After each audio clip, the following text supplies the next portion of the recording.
Hi, എന്റെ പേര് ബിന്ദു. ഞാനിന്ന് നിങ്ങളുടെ മുമ്പിൽ വന്നിരിക്കുന്നത് മോണ്ടിസോറി മെത്തേഡ് ഓഫ് ടീച്ചിങ്ങിന്റെ ചില പ്രത്യേകതകളെ പറ്റി പറയാനാണ്. സാധാരണയായി എല്ലാ പേരന്റ്സിനും തോന്നുന്ന ഒരു സംശയമാണ്, എന്റെ കുട്ടിക്ക് 3 വയസ്സായി കഴിഞ്ഞാൽ ഞാൻ അവനെ അല്ലെങ്കിൽ അവളെ ഏത് സ്കൂളിൽ ചേർക്കണം? CBSEയിൽ ചേർക്കണോ, ICSEയിൽ ചേർക്കണോ, അതോ ഇന്റർനാഷണൽ സിലബസ് ആയിട്ടുള്ള സ്കൂളുകളിൽ ചേർക്കണോ എന്നുള്ളത് എല്ലാ മാതാപിതാക്കളെയും അലട്ടുന്ന ഒരു വലിയൊരു പ്രശ്നം തന്നെയാണ്. ഇവിടെ ഞാൻ പറയാൻ പോകുന്നത് മോണ്ടിസോറി മെത്തേഡ് ഓഫ് ടീച്ചിങ്ങിന്റെ പ്രത്യേകതകളെ പറ്റിയാണ്. അതായത് 2.5 വയസ്സ് മുതൽ 6 വയസ്സ് വരെയുള്ള ഒരു കുട്ടികളെ നമ്മൾ സാധാരണ കിൻഡർഗാർട്ടൻ സ്കൂളുകളിൽ ചേർക്കുന്നതും മോണ്ടിസോറി സ്കൂളുകളിൽ ചേർക്കുന്നതും തമ്മിലുള്ള വ്യത്യാസം എന്താണെന്ന് പറയാനാണ് ഞാൻ ശ്രമിക്കുന്നത്. സാധാരണ കിൻഡർഗാർട്ടൻ സ്കൂളുകളിൽ നമുക്കറിയാം എല്ലാം ടെക്സ്റ്റ് ബുക്ക് ബേസ്ഡ് ആണ്. അവർക്കൊരു പർട്ടിക്കുലർ സിലബസ് ഉണ്ടാവും. ആ സിലബസിൽ ഊന്നി നിന്നുകൊണ്ടാണ് അവർ കുട്ടികളെ പഠിപ്പിക്കുന്നത്. അവരെ സാധാരണയായി പഠിപ്പിക്കുക തന്നെയാണ് അവിടെ ചെയ്യുന്നത്. കുട്ടി തന്നെത്താനെ പഠിക്കുകയല്ല ചെയ്യുന്നത്. അതായത് somebody is there to teach the child. The learning is not happening. Actually learning ആണ് നടക്കേണ്ടത്.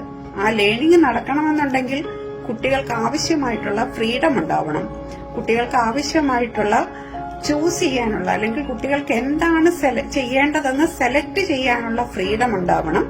അതുപോലെ തന്നെ നമ്മൾ കുട്ടികളെ ബഹുമാനിക്കുകയും അവരുടെ ആവശ്യങ്ങൾ കേൾക്കുകയും ചെയ്യണം. പക്ഷെ മിക്കവാറും കിൻഡർഗാർട്ടൻ സ്കൂളുകളിൽ ആ ഒരു ഇത് നടക്കുന്നുണ്ട് എന്നുള്ളത് കാര്യം വളരെ സംശയമാണ്. അവിടെയാണ് ഈ മോണ്ടിസോറി മെത്തേഡ് ഓഫ് ടീച്ചിങ്ങിന്റെ പ്രസക്തി ഏറ്റവും കൂടുതലായി ഉണ്ടാവുന്നത്. കാരണം ഈ മോണ്ടിസോറി മെത്തേഡ് ഓഫ് ടീച്ചിങ്ങില് സാധാരണയായി കുട്ടികൾ അവിടെ വരുമ്പോൾ നമ്മൾക്ക് അവർക്ക് ഒരു ഓവറോൾ ഡെവലപ്മെന്റിന് വേണ്ടിയിട്ടുള്ള എല്ലാ കാര്യങ്ങളും ഒരുക്കി വെച്ചിട്ടുണ്ട്. സാധാരണയായി നമ്മൾ ഒരു കുട്ടിയെ സ്കൂളിലേക്ക് അയക്കുമ്പോൾ നമ്മൾ എന്തൊക്കെ ഡെവലപ്മെന്റ് ആണ് ഒരു കുട്ടിക്ക് ഉണ്ടാകണം എന്ന് നമ്മൾ ആഗ്രഹിക്കുന്ന ആ ഡെവലപ്മെന്റ് എല്ലാം ഉണ്ടാകാനുള്ള കുറെ അപ്പാരറ്റസ് അല്ലെങ്കിൽ മെറ്റീരിയൽസ് അവിടെ ഒരുക്കി വെച്ചിട്ടുണ്ട്. ആ മെറ്റീരിയൽസ്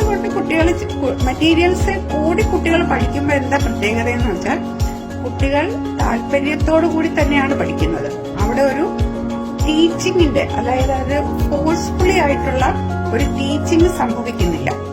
ഇവിടെ ഈ മോണ്ടിസോറി മെത്തേഡിന്റെ പ്രത്യേകത ഞാൻ പറയുമ്പോൾ ഇവിടെ നമുക്കറിയാം മോണ്ടിസോറി ഒരു സ്കൂളിലേക്ക് നമ്മൾ ചെന്നാൽ നമുക്കവിടെ കുറേയധികം മെറ്റീരിയൽസ് നന്നായി അറേഞ്ച് ചെയ്ത് വെച്ചിരിക്കുന്നതായിട്ട് കാണാൻ പറ്റും.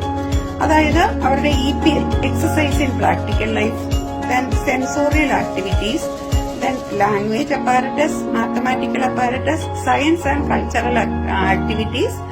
ഈ ഡിഫറന്റ് ഏരിയയിൽ കൂടി കുട്ടി ഒരു 3 വയസ്സ് മുതൽ അല്ലെങ്കിൽ 2.5 വയസ്സ് മുതൽ 6 വയസ്സ് വരെ കടന്നുപോയിരുന്ന ഒരു കുട്ടിയെ സംബന്ധിച്ചിടത്തോളം ആ കുട്ടിയുടെ എല്ലാ തരത്തിലുള്ള ഡെവലപ്മെന്റ്സും ഉണ്ടാകുന്നതിന് ഈ ഒരു ആക്ടിവിറ്റീസ് ധാരാളം മതിയാകും.